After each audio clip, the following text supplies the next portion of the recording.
If you're tired of surface-level history and want the truth behind the front lines, subscribe now. Today we're breaking open a forgotten piece of the past that explains why Viking ships, halls and military infrastructure survived centuries of war, weather and neglect, while later timber structures collapsed in decades. Wood does not last 500 years by accident. The Vikings understood that better than most civilizations that came after them. They didn't treat timber as dead material. They treated it as a living system that could either be stabilized or doomed before the first axe ever struck. What follows isn't folklore. It's a repeatable process that made Viking military logistics possible in some of the harshest environments on Earth. Why Viking warfare demanded timber that could outlive generations. Viking warfare depended on wood more than iron. Ships, shields, fortifications, watchtowers, storage halls, palisades, siege equipment and winter shelters all relied on timber performing under salt, frost, impact and moisture. A rotted beam meant a failed ship. A cracked mast meant death at sea. A collapsing hall meant loss of command and supply. Archaeological analysis of Viking-age timbers shows dramatically lower internal rot than later medieval European wood. This wasn't luck or climate. It was preparation. So here's how seasonal cutting transformed trees into long-term structural assets. Vikings, you see, would cut timber during those narrow winter windows, usually after the first real sustained frosts had set in. At that time, sap flow was minimal, moisture content was lower, insects were inactive, and fungal spores really struggled to establish themselves. The internal stresses inside the wood were, quite naturally, reduced. These days, modern forestry tends to prioritize speed and volume above all else. By contrast, Viking forestry was all about stability. If you were to cut timber today for long-term use, especially in off-grid or, austere conditions, winter-cut wood will always outperform summer-cut lumber when longevity is what matters. And so, this is the first lesson. Time your harvest to the biology of the material, not your schedule. Controlled sap reduction actually acted as one of the earliest preservation methods, In some regions, Vikings would practice what's called partial girdling months before felling a tree. By making a shallow ring cut, they could restrict sap flow without killing the tree outright. Over time, the tree would use up its stored sugars and moisture internally. So, when it was finally cut, the timber had already dried from the inside out. This clever approach reduced cracking, mould and insect damage during seasoning.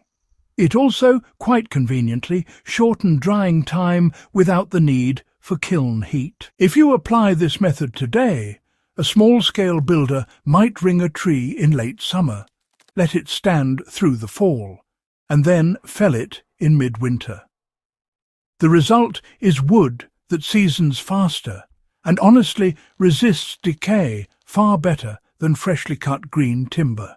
Why, you might ask, did salt, ash and smoke form such a deliberate preservation sequence?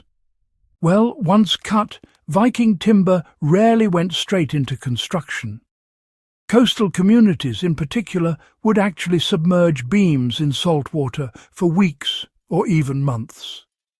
The salt would penetrate the outer layers, discouraging bacteria and those pesky marine borers, all while hardening the surface fibres. Now, inland groups had their own method, using wood ash leaching.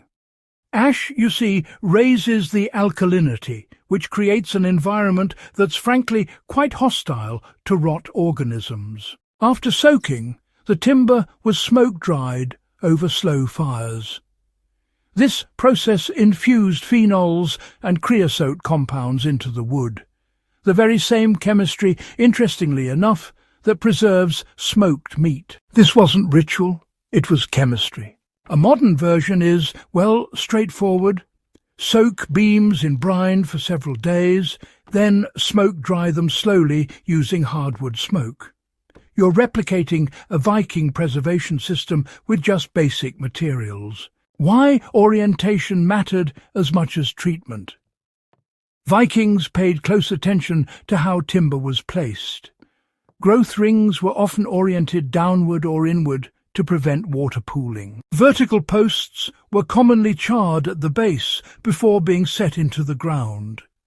Charring sealed surface pores and killed fungi before burial. Archaeologists consistently find charred post ends in Viking structures. This wasn't symbolic.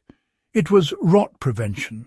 Applied today, lightly charring the buried portion of fence posts or structural supports can double or even triple their lifespan without, the need for chemicals. Now, you might be wondering why Viking ships survived impact, ice and salt so much better than, many later vessels.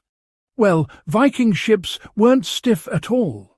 In fact, they were designed to be flexible. By preserving the internal moisture balance, instead of, say, over-drying the wood, the planks could actually flex under stress rather than just crack. Clinker-built hulls really worked because the wood retained its elasticity, allowing the ships to endure harsh conditions at sea. Modern kiln drying removes this resilience. In cold environments, brittle wood fails catastrophically. If you're building sleds, boats, shelters or long beams, air seasoning under cover preserves flexibility. This matters in any environment where temperature swings are extreme. The core lesson here is patience. Vikings invested months before construction even began. They cut at the right time, reduced sap, treated wood chemically through natural means, dried it slowly, and oriented it intelligently. None of this requires advanced tools. It requires discipline. In austere conditions, structures built this way outlast those built with modern speed and convenience. That mattered in Viking warfare. It matters again now. Industrialization favored speed, uniformity, and profit. Longevity became secondary. Vikings built for generational survival in hostile environments. That mindset is returning as resilience and self-reliance regain importance. Understanding how past societies solved these problems without machines gives you options when modern systems fail. If this kind of grounded, applied history matters to you, subscribe to Warfare Frontlines and, share this with someone who thinks old knowledge is obsolete. The past still has lessons worth using.